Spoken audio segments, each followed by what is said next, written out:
John Munyes says Kenya Pipeline Corporation Board should not adopt assessment by Nyoro Consultants to pay Zakim International Construction Company an extra 4.4 billion shilling without scrutinizing each distinct item the consultant deems allowable for payment.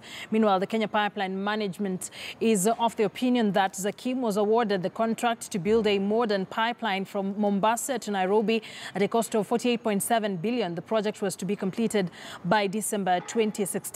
Let's now link up with our senior parliamentary reporter, Patrick Amimo, for more details on this. Patrick, good afternoon. For the sake of our viewers, just explain to us what this grilling session was all about.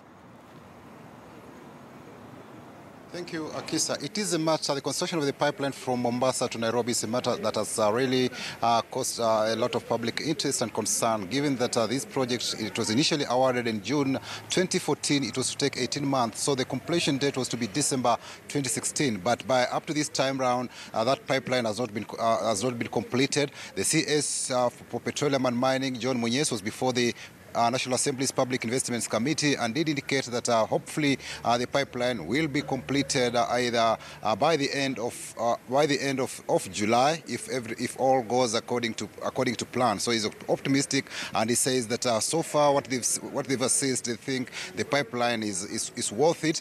But then the matter is of costing, because initially from 48.7 billion shillings we saw Zakim claim 19 billion shillings for the delays. That is through the variation of tender, which was done almost 5 variations. It is now that the contested matter, because if Kenya was to pay an extra 19, if the government was to pay extra 19 billion shillings, then it means that bill would have been footed by you and me as taxpayers, and so that would have led to the cost of that pipeline construction to rise from 48.7 billion shillings to around 67.7 billion shillings. That's why the public is so much keen on this particular project. But given that now this contractor Nyoro has come in with this variation and says that now it could be the delays now could be estimated to cost 4.4 billion shillings. That will bring the amount to 53.1 billion shillings if then Kenya Pipeline goes ahead to pay. But then there are conditions. The CS Mining says that Kenya Pipeline should not go ahead and pay this amount. But so far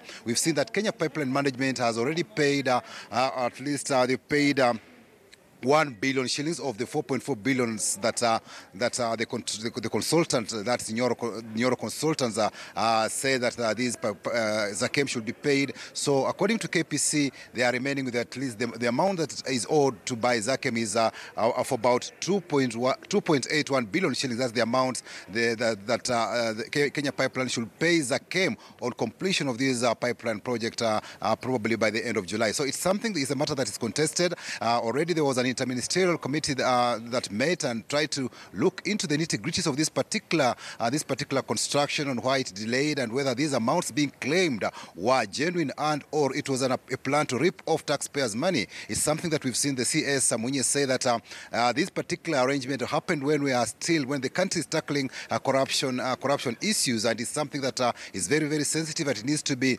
KPC must walk the talk very, very, very, very carefully and see that it's not paying off money that will be of no value to Kenyans. So that matter we are expecting this afternoon Kenya Pipeline Management the board of directors to appear before the committee to shed more light on this particular matter that is of great public concern, because initially, as it were, the contract sum was 48.7 billion shillings, but it appeared Zakim was demanding another 19 billion shillings, which was drastically reduced to almost 4.4 billion shillings. So it's something that they are looking at whether it was right, whether these particular claims are true or not. But again, it is a matter that is before the court, and it's of the opinion of Munyes that this matter should be settled now and then, so that we don't have any future claims. Because if it's left to continue this way, maybe we might have Kenyans might get into a situation that, as it were, of Anglo leasing, or we keep on paying for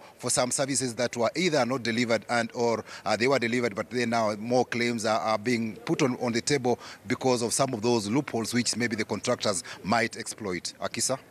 Patrick Amimo, our senior parliamentary reporter there live from Parliament. Well, away from that, senior Mombasa county officials led by the